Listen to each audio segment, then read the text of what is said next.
There's a type of silence that only happens seconds before a life completely falls apart. His began with the sound of a coffee cup shattering on the kitchen floor. But the truth is, his life didn't start to crumble in that moment. It had been in ruins for weeks. He just didn't know that I was the one holding the detonator.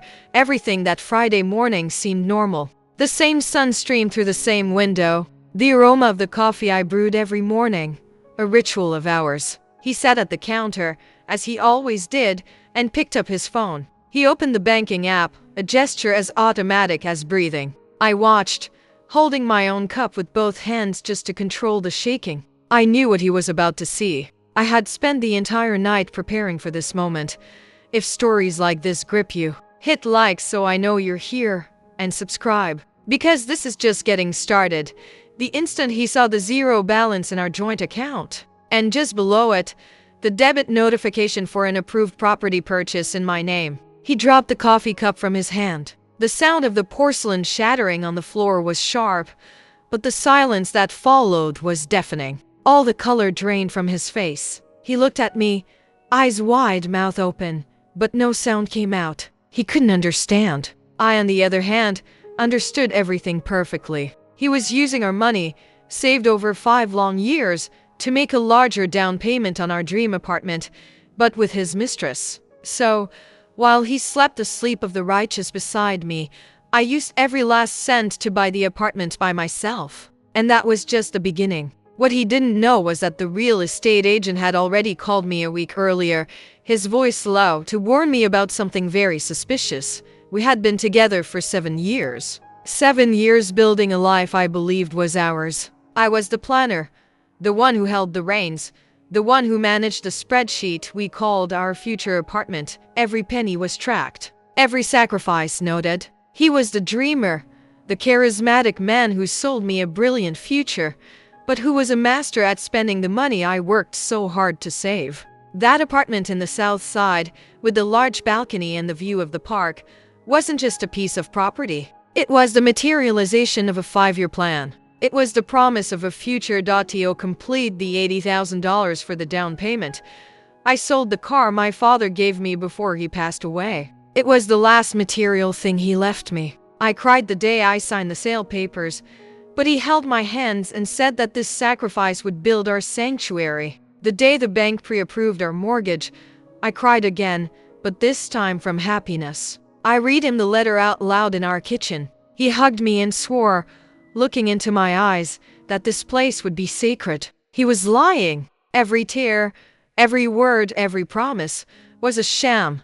The first sign, so subtle I blamed myself for even noticing it, was when he started referring to our real estate agent as my agent, a simple pronoun shift. I thought it was just a figure of speech. How naive I was. Then came the work meetings that stretched late into the night, always on weekdays. He'd come home smelling of a woman's perfume that wasn't mine, always with the excuse that it was from a colleague at the office. I believed him. Or rather, I chose to believe him. Denial is a comfortable fortress.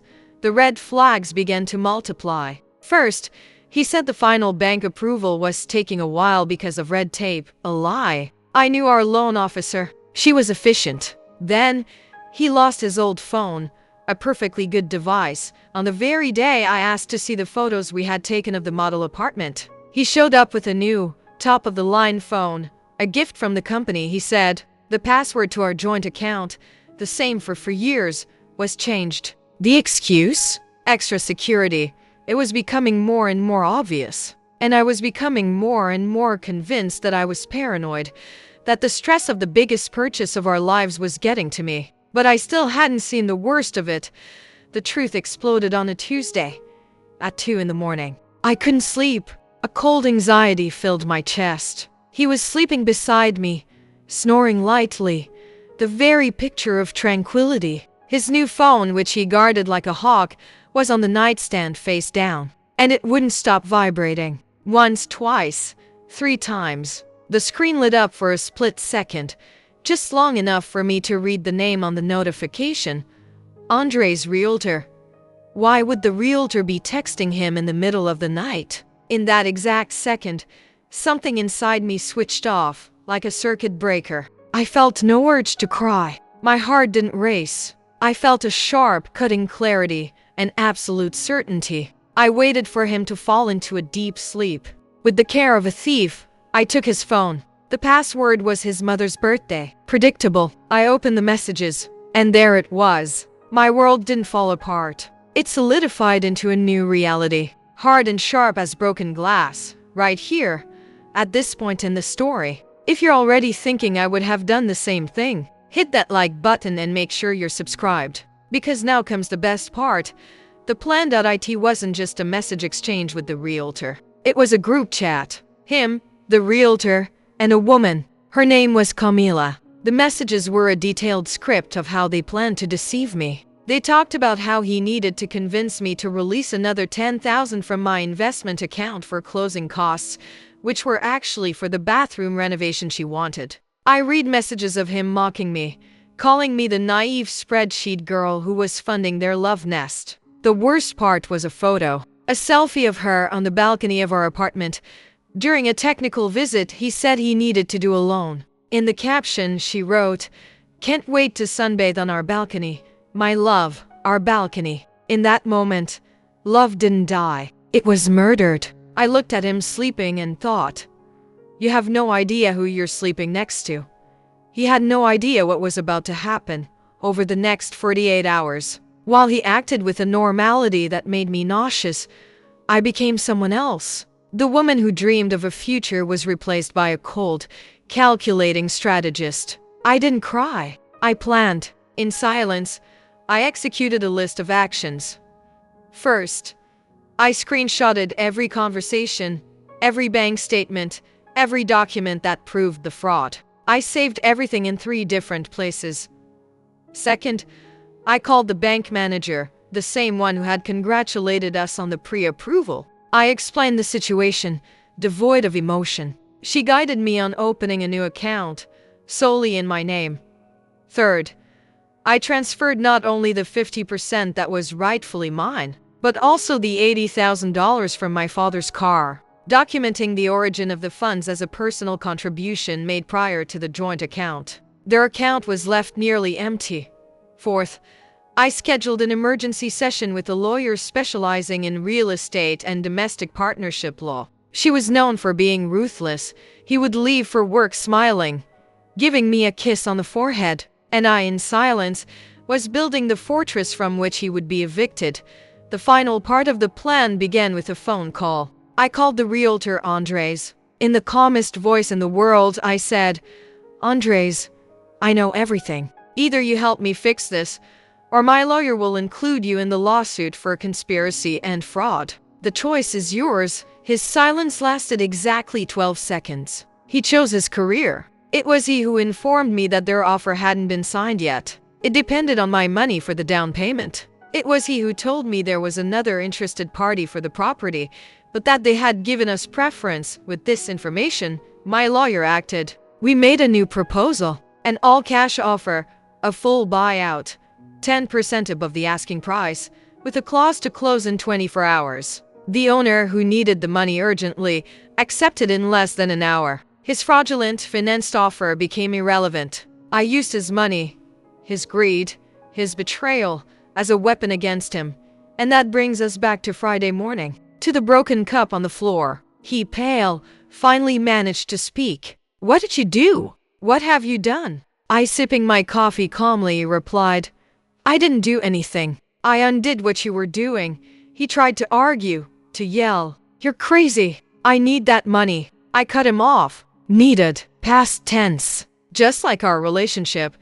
He tried to access the banking app again. Password changed. He tried to call the realtor. Number blocked. He tried to threaten me, saying I would regret it. That's when I sent a single file to his phone, a copy of the deed to the apartment, now legally and exclusively in my name. He fell silent. The consequences came in a cascade. 48 hours later, the fiancé discovered that not only did he not have the apartment, but he was also broke. She blocked him on everything. I found this out because Camila herself found me on social media and sent me a message, apologizing, saying he had deceived her too. I didn't reply. His family, who had always treated me with a certain distance, took my side when I showed them the proof. His mother called me, crying, apologizing, saying she hadn't raised a man like that. But I had saved the best for last. Remember the realtor? As part of our deal, he told me that my ex-fiancé had used the name of his employer to bolster his credibility for the mortgage, even mentioning a bonus he was due to receive. I drafted an anonymous email detailing the entire fraud and sent it to his company's compliance department and to his boss. He wasn't just fired for cause, losing a $35,000 severance package.